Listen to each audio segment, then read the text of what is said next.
Good morning students. आज के इस वीडियो में हम अपनी नेक्स्ट पोएम स्टार्ट करने जा रहे हैं और नेक्स्ट पोएम है हमारी विलियम ब्लैक की। अभी हमने थॉमस ग्रे को पढ़ा था, अब हम विलियम ब्लैक को पढ़ेंगे। William Blake is also a pre romantic poet from 1757 to 1827 तक रहे। उनकी हम जो पोएम पढ़ने जा रहे हैं, पोएम हम पढ़ेंगे विलियम ब्लैक की London. London is one of the poems of songs of experience. Black की कविताओं का एक संग्रह था सॉन्ग्स ऑफ एक्सपीरियंस, और उस सॉन्ग्स ऑफ एक्सपीरियंस में ये कविता जो है वो प्रकाशित हुई थी 1794 में, 1794 में। The poem has affinity with what's famous poem. देखिए, इसका संबंध है वॉट्स की एक प्रसिद्ध कविता है, whenever I take my walks abroad. ये पोएम का how many poor I see, तो मैंने कितने गरीब उसमें देखे। तो ये पोएम का टाइटल रहा है, जो कि वेट की है, उससे काफ़ी समानता लिए हुई है ये कविता। नोट करें, whenever I take my walk abroad, how many poor I see. It seems that both the poets were influenced by the ideology of Rousseau. शायद ऐसा लग रहा है कि दोनों ही कवि रूसो के आदर्शवाद से काफ़ी प्रभावित रहे हैं, क्योंकि like Rousseau they believe the modern civilization had made the life of common man hard, painful and miserable। Rousseau की तरह ही दोनों जो कवि हैं, उनका ये मानना है कि जो आधुनिक सभ्यता है उसने सामान्य मानव के जीवन को कठोर, पीड़ादायक और कष्टकारी बना दिया है। Individual liberty has been curtailed. व्यक्तिगत स्वतंत्रता जो है वो समाप्त हो गई है, रुंध गई है। Black in his poem London. अब ब्लैक जो है वो अपनी कविता लंदन में exposes the evils of the city life of London. London शहर के जो शहरी जीवन की बुराइयां हैं उनको उजागर करते हैं लंदन कविता में। He shows the ugly faces of the modern civilization. वो इस आधुनिक सभ्यता के भद्दे चेहरे को प्रदर्शित करते हैं। जैसे चिमनी स्वीपर्स को उठाते हैं, वो सोल्जर्स को उठाते हैं, प्रोस्टिट्यूट्स को उठाते हैं। आर द कैरेक्टर्स, ये वो पात्र हैं थ्रू विच, जिनके माध्यम से ही fires at the urban civilization, वो शहरी सभ्यता के ऊपर अटैक और आक्रमण करते हैं। Blake is humanist and so he attacks the society urban civilization. Blake जो हैं वो मानवतावादी हैं, और इसीलिए वो क्या नाम से शहरी सभ्यता के समाज के ऊपर सीधा आक्रमण करते हैं। ब्लैक इज़ ह्यूमनिस्ट, मानवतावादी जैसा कि हम देख रहे हैं, और इनका ये जो शहरी सभ्यता पर आक्रमण है based on the exploitation of poor and downtrodden people, दमित और गरीब लोगों के शोषण पर आधारित है। द पोएम हैज़ 4 स्टेंजास, 4 पद हैं। Each stanza has 4 lines. प्रत्येक स्टेंजा या पद में 4 पंक्तियां हैं। The first line rhymes with the third and the second line with the fourth. पहली लाइन की जो लय है वो थर्ड से मिलती है, तो सेकंड से मिलती है, और जो तीसरी और दूसरी हैं वो फोर्थ से मिलती हैं। The poet attacks on the civilization of London people. London के लोगों पर, लंदन की सभ्यता पर वो आक्रमण करता है सीधा सीधा। In spite of all comforts and luxury in their lives. उनके जीवन में काफ़ी राहत, काफ़ी विलासिताएँ हैं, उसके बावजूद भी the people of London are not happy at heart. London के लोग हृदय से बिल्कुल भी प्रसन्न नहीं हैं, बहुत दुखी हैं वो। There was and pains have stricken with faces pale. उनके जो कष्ट हैं, उनकी जो पीड़ाएं हैं, उनसे उनके चेहरे बिल्कुल पीले पड़ चुके हैं। The poor section of society is being crushed in this civilization. Blake का मानना है कि आधुनिक सभ्यता के अंदर जो गरीब लोग हैं, समाज के गरीब तबके के लोग हैं, उनको दमित कर दिया जाता है, उनको कुचल दिया जाता है, जैसा कि आप लोग भी महसूस कर रहे हैं। The society in London is corrupt. कवि कहता है कि लंदन का समाज काफ़ी भ्रष्ट है। And the society itself is responsible for it. और इस भ्रष्टता के लिए समाज जो है वो खुद जिम्मेदार है और खुद रिस्पॉन्सिबल है। अब हम कविता की बात करेंगे, पोएम की बात करेंगे। तो मैंने जैसा कहा कि इसमें प्रत्येक पद में 4-4 स्टेंजा हैं। फर्स्ट स्टेंजा हम देखेंगे तो I wander through each charted street near where the chartered Thames does flow and marks in every face I met marks of weakness marks of woe. अच्छी पोएम है। इसमें कुछ शब्द जो हैं बेटा थोड़े से टिपिकल आए हैं और उनके अर्थ भी दूसरे हैं। मैं आपको एक बार वर्ड मीनिंग क्लेम बता दूं। एक शब्द आया है चार्टर्ड। क्या है? बाद में इस शब्द के स्थान पर ब्लैक ने गंदा शब्द लिखा चार्टेड की जगह। और दोनों ही जो अर्थ हैं वो ये कहते हैं शासन पत्र द्वारा दिया हुआ अधिकार, अर्थात जैसे शासन पत्र द्वारा अधिकार पत्र देता है, प्राप्त कंपनियां जो लंदन तथा अन्य शहरों में अधिक संख्या में थीं, किराए पर ली हुई थी, गुलामी तथा रिश्वत की ओर संकेत करती हैं। अर्थात ये जो चार्टेड शब्द है ये अधीनस्थ सरकार द्वारा कंट्रोल्ड जगह है।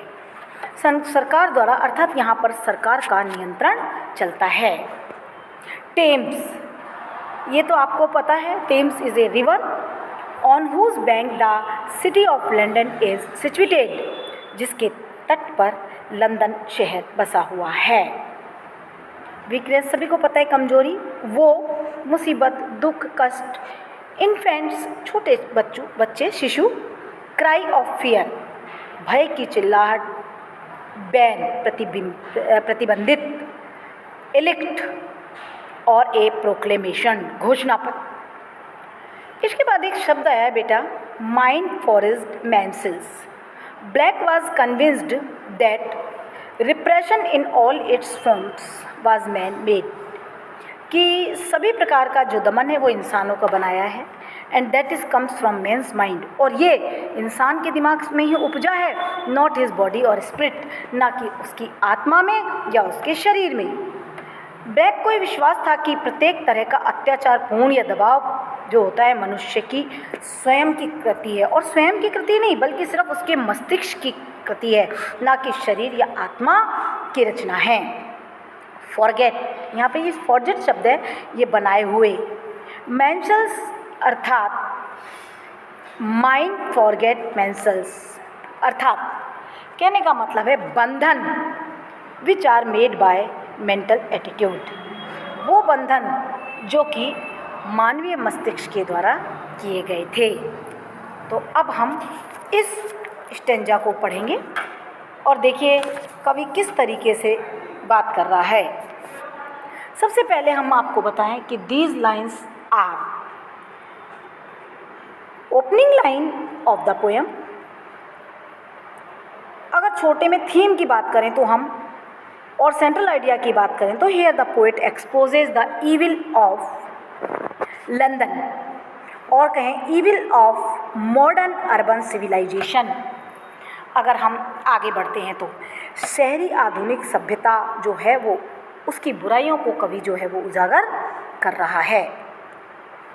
The poet roams in the street of London.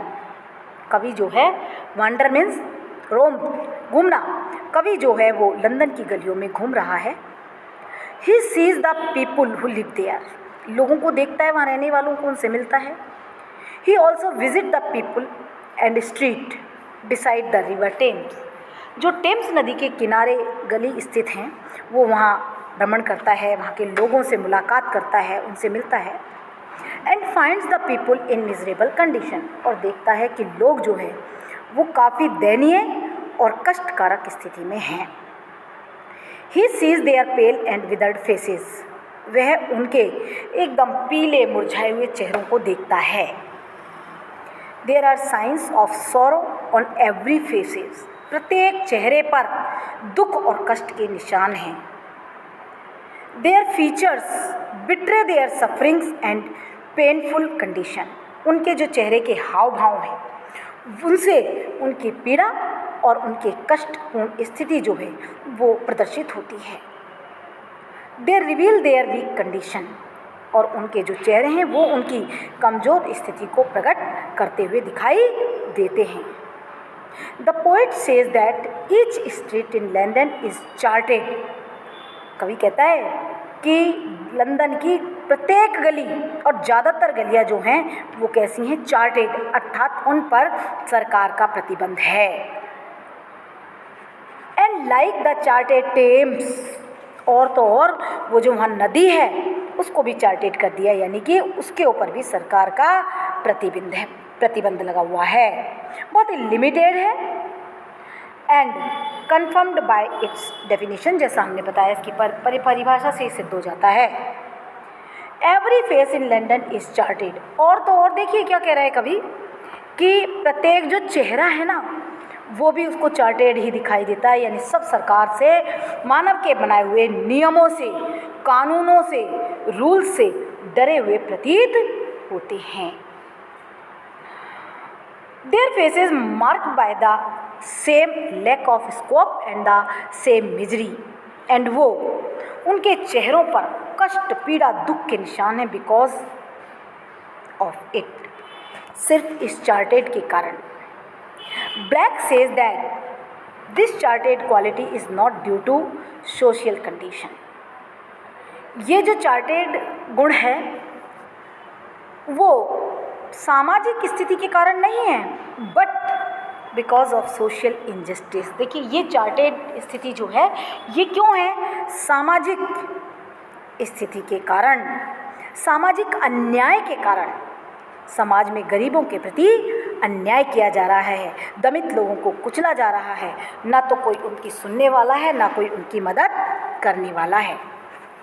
Everywhere the poet hears cries, हर जगह उसे पुकार, चिल्लाहट, cries of pains and sufferings, हर जगह उसे पीड़ा और कष्ट की आवाज़ आती है, सुनाई देती है। On analysing the cause of all this sufferings, इन सभी पीड़ाओं का विश्लेषण, इन सभी पीड़ाओं के कारणों का विश्लेषण करने के बाद, एंड पेन्स और दर्दों की पीड़ाओं का कारण का विश्लेषण करने के बाद, he finds that it is due to society, वो ये देखता है कि ये सब पीड़ा जो है वो समाज के कारण हैं। ब्लैक फाइंड्स दैट, ब्लैक ये देखता है कि repression in all it's form was man made, note कीजिएगा, रिप्रेशन इन ऑल फॉर्म्स, दमन, दमन चाहे किसी भी रूप का हो, किसी भी क्षेत्र का हो, वो सब इंसान द्वारा निर्मित होता है। दमन की नीति सब इंसान द्वारा ही बनाई जाती हैं। And that is come from man's mind, और वो नीतियाँ सिर्फ और सिर्फ मानव के मस्तिष्क से आती हैं, ना कि उसकी आत्मा या उसके शरीर से आती हैं। अर्थात जितने भी नियम कानून गरीबों के दमन के लिए बनाए गए हैं उसके लिए कवि कहता है कि ये सब इंसान के मस्तिष्क की उपज हैं, दिमाग की उपज हैं। अब यहाँ क्रिटिकल नोट की जब हम बात करते हैं तो the people of London are proud of their civil liberty, London के लोग जो हैं वो अपनी नागरिक स्वतंत्रता पर उनको बड़ा गर्व है।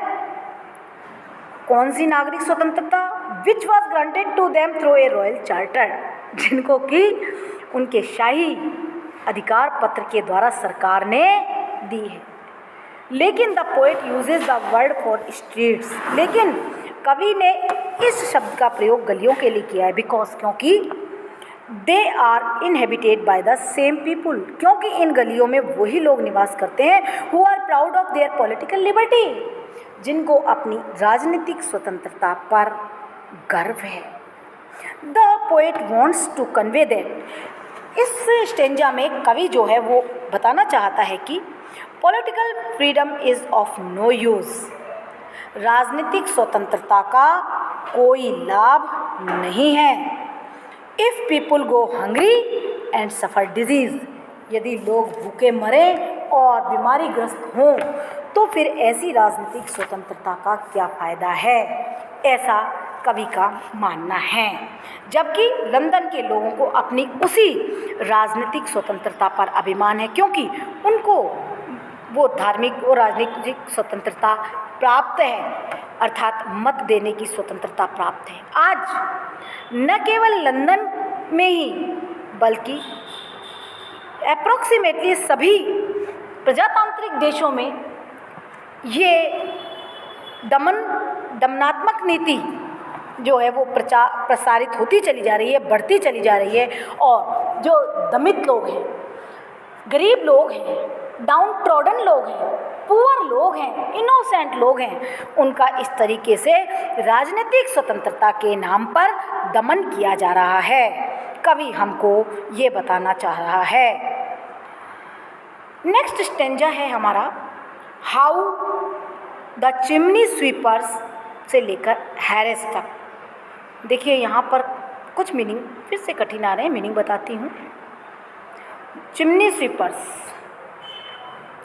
चिमनी स्वीपर्स उन सैकड़ों बच्चों में से एक था जो 4-5 वर्ष की छोटी आयु तक है, जिसमें उनके मालिक ज़बरदस्ती घरों की चिमनियाँ उन्हें ऊपर चढ़ाकर साफ करवाया करते हैं। काफ़ी आंदोलन के पश्चात ये भयानक कार्य सन 1832 में कानून द्वारा बंद किया गया कि 14-15 साल के बच्चों से काम नहीं कराया जाए, वरना धनवान लोग, पैसे वाले लोग गरीबों के बच्चों को, जैसे छोटे छोटे बच्चों को अपनी चिमनियाँ साफ करने में लगा दिया करते थे और उन्हें थोड़ा सा पैसा दे दिया करते थे, कुछ खाने पीने की चीज़ों का लालच दे दिया करते थे।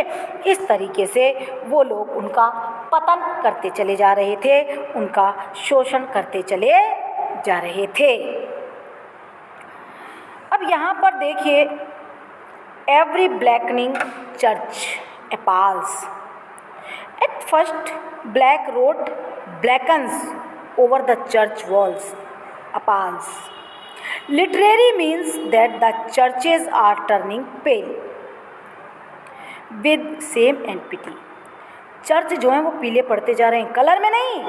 देखिए, शर्म और करुणा से चर्च पीले पड़ गए हैं, कमज़ोर पड़ गए हैं।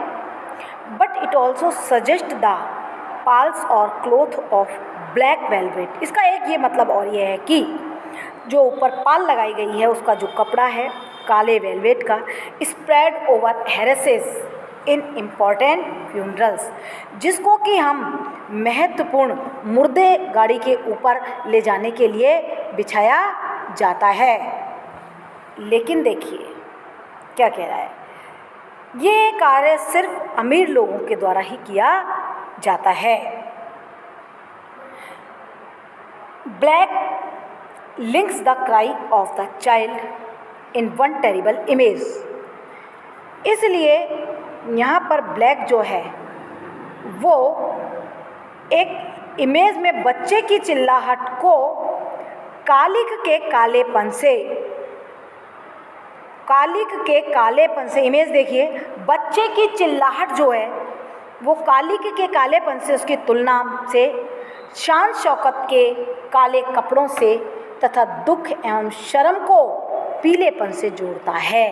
फिर से ध्यान देंगे, बच्चे की चिल्लाहट जो है वो जो काला कपड़ा है और उसकी जो शान शौकत है उससे, तथा गरीबों के जो दुख और दर्द हैं और जो शर्म है उसको पीलेपन से जोड़ता है या पीलेपन से उनका अर्थ लगाता है। तो यहाँ ये जो शब्द आए हैं, एक तो ब्लैकनिंग चर्च, काला पड़ता चर्च, और एक चर्च अपाल्स, यानी उस चर्च जो है वो बिल्कुल फीका पड़ गया है, चर्च के अंदर भी भ्रष्टाचार फैल गया है। यहाँ पर कवि जो है ब्लैक जो है वो एक इमेज का प्रयोग कर रहा है। नेक्स्ट वीडियो में हम इसका सेकंड स्टेंजा पढ़ेंगे। इस वीडियो में इतना ही।